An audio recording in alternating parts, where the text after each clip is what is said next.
नाशिक दौऱ्यावरती आपण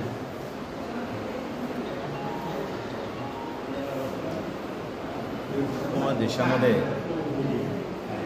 लोकसभा क्षेत्राची निवडणूक सुरू आहे। 3 टप्प्यामध्ये निवडणूक पार पडलेली आहे। 4थ्या आणि 5व्या टप्प्यामध्ये रणकंदन सुरू आहे। सगळ्याच पक्षाचे नेते रणधुमाळी करत आहे आणि सगळीकडे त्यांचे भाषण होत आहे। एकमेकावर आरोप प्रत्यारोप करत आहे।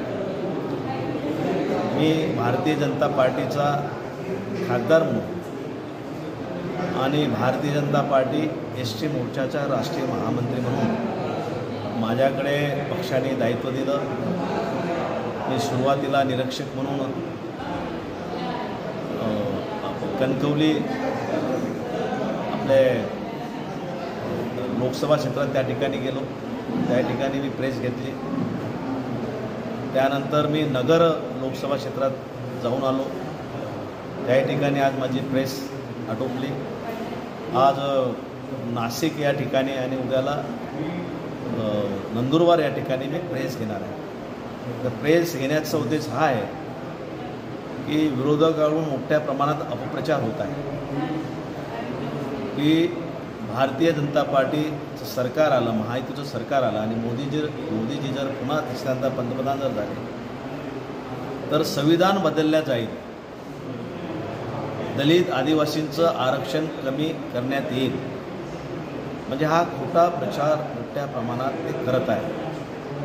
खरं म्हणजे 2014मध्ये आमचं सरकार होतं, 2019मध्ये आमचं सरकार होतं आणि बहुमताचं सरकार होतं। 2/3 बहुमत आमच्याकडे होतं। 2019मध्ये तर आमचे 303 खासदार होते आणि प्लस NDA मिळून जवळजवळ 450 खासदार आमचे होते।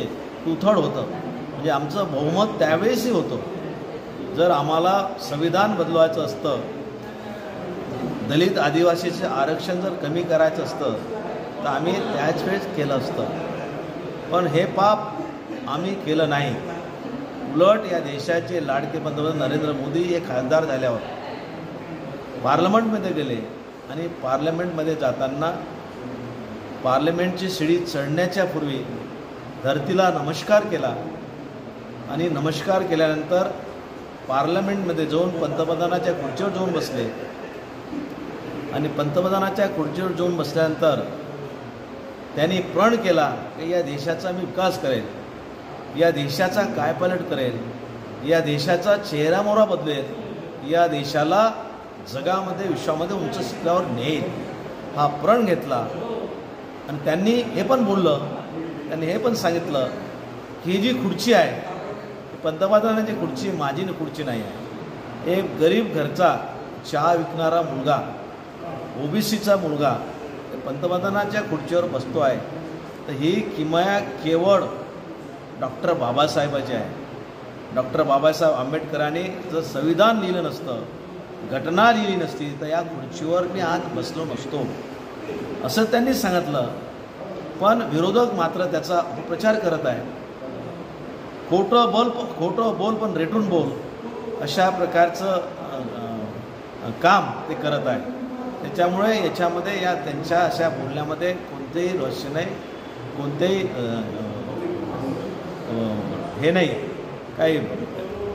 तुम्हाला सांगतो मी की उलट मोदी साहेबांनी विकासाची कामं केलं। 10 वर्षात अनेक विकासाची कामं, अनगिनित निर्णय घेतले, दलितासाठी आदिवासीसाठी अनेक विकासाचे निर्णय घेतले। आज इंदुमिलची जागा मागच्या सरकारच्या काळात 40 वर्ष केवळ पेंडिंग होतं, पडत होतं।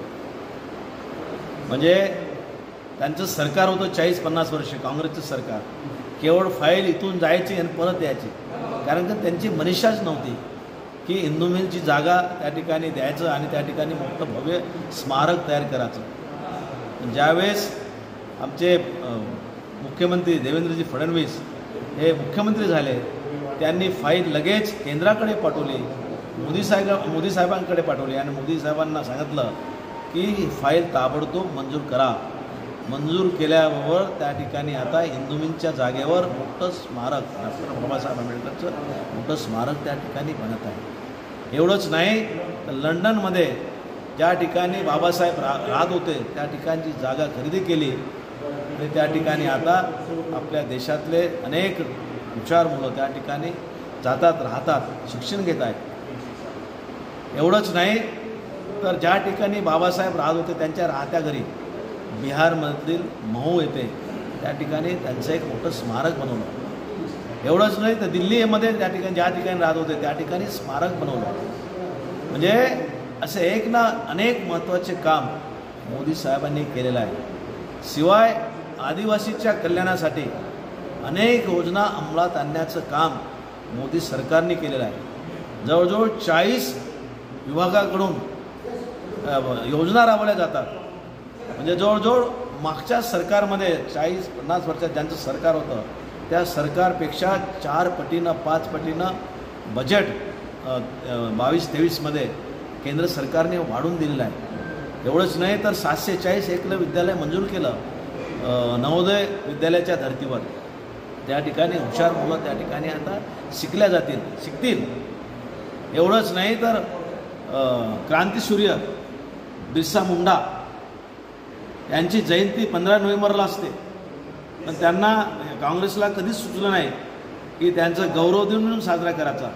पण मोदी साहेब असे व्यक्ती आहे की 15 नोव्हेंबर हा दिवस जो साजरा केला जातो जयंती म्हणून, तर त्या जयंतीच्या दिवशी गौरव दिन म्हणून घोषित केला. एवढंच नाही तर त्या दिवशी सुट्टीसुद्धा जाहीर केली.